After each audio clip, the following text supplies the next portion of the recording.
Hi,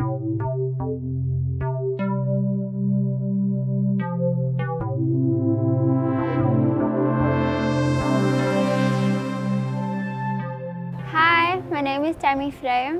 I am a master's student at the University of the Free State, currently doing research in English literature and cultural studies. My name is Tumelo Mailula and I'm studying BCom Investment Management and Banking. My name is Kamogetse Mosepele. I am a second year BA journalism student at the University of the Free State. Well, that was mostly what I spent most of my SRC term emphasizing that they weren't doing. From the point at which they can be supporting in terms of policies, in terms of ensuring that the implementation of policies is effective, on that standpoint I don't feel like they're doing enough.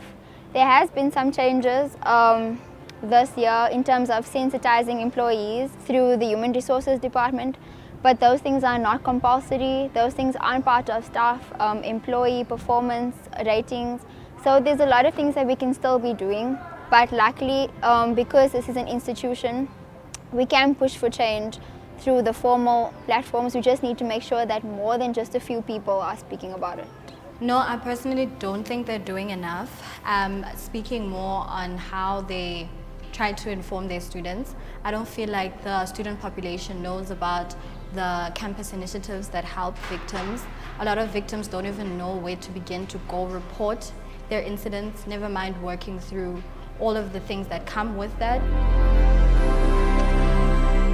I think we need to move from the narrative of what can the victims do to what can the varsity and other people do to stop the perpetrators from actually inflicting pain on the victims. What you have to understand is that violence, patriarchy, misogyny is entrenched in our way of living. Uyenene went to the post office and she was killed. There is nothing you can do to avoid becoming a target. There is a lot you can do to avoid ensuring that this continues to be a world that we live in. I mean, you're supposed to be at a place of safety.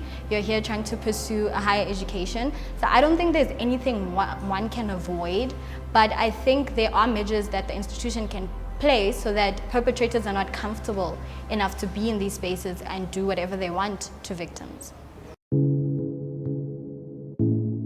The phrase, "Am I next?" emphasizes just how little you can do to protect yourself. There is nothing, it's improbable to make sure that you don't get hurt in any way, because "am I next?" implies that it's very likely that you will be next. I think it's a movement that is profound in the reasons as to why it started, but I think the biggest thing that the Am I Next movement is struggling is to keep the same momentum, because I also feel like it was a reactionary process. It wasn't a proactive movement. It stemmed from the violence that was committed onto a particular woman's body. So that's my only problem. I just wish that the momentum stays the same throughout. It's a very vocal way of saying stop, basically. So hashtag Am I Next means just stop doing what you're doing to me. Yeah. It comes down to how people think.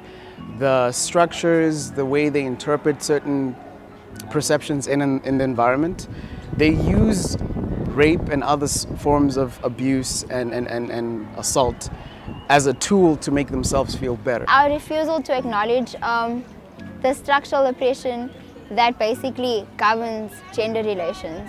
Patriarchy is something that is so systemically entrenched at every level in our society that there is nothing that is going to change. There is no preventative program, there is no plan that is going to assist us if it doesn't focus on literally dismantling systems of oppression that still maintain patriarchy at every level. So the longer that we ignore patriarchy and the matrix from which power stems, so patriarchy and other forms of oppression like capitalism, so patriarchy, capitalism, xenophobia, racism, basically everything that promotes systems and ideas and ideologies that promote dominance of one by another.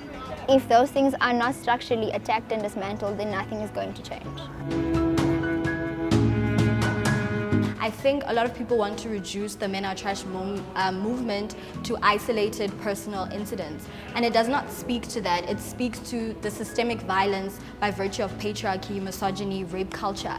It speaks to that, and actually a woman called Michaela Joel explained it so perfectly. She says she doesn't hate men, she hates perpetrators and rapists, and the Venn diagram between men and perpetrators intertwine so intimately that it happens to be that particular person. So understanding that the men are trash, or not all men are trash, is speaking to a system, not isolated people. So as much as that individual might not commit that certain act, it speaks more to the system that they're in and the male privilege that they hold. Well, that is not really something that the university, it's not a question that you can pose on the university only. This is something that is bigger than the institution, but which the institution should not be absolved of. So by that I mean that the municipality, local governance, and the national governance is responsible more for the types of fears that we live with when we're just moving in public spaces. So moving from our homes to campus, moving from campus to the mall, moving from the mall to our friends' places. The fear that we have whenever we leave these spaces and we have to be out in public, that fear is something that is supposed to be systemically tackled by role players outside of the institution. However, the institution needs to play a critical role in pushing for that. It's very obvious that governance at all levels, municipality at all levels, is not going to do anything unless pushed and unless threatened. So the institution cannot stand back apathetically saying that it's not their responsibility. It is their responsibility to at least be a catalyst for these things. Okay, well, with the context of the University of the Free State, there's the Gender and Anti-Discrimination Office, previously known as the Gender and Sexual Equity Office. So the SART unit is the Sexual Assault Response Team at the UFS. These people are trained to assist you, and in addition to that, they form part of another network of people who all have roles to play in ensuring that your case is either resolved through mediation, litigation, or forgot the second one. Basically, you have two options. Your case can either be mediated or it can go further than that. You can go for a disciplinary hearing or you can decide to take it up with the police. But there are departments on campus who in essence are there to ensure that these processes happen. In the gender collective that I'm part of, we've learned to be empathetic, to understand and not to criticize and judge the person. And because usually we ask questions like, why were you wearing this, why were you there, and who were you with? Which is not really going to the core of the problem. Instead, we should ask, how do you feel? Why do you feel that way, and how can we help you instead?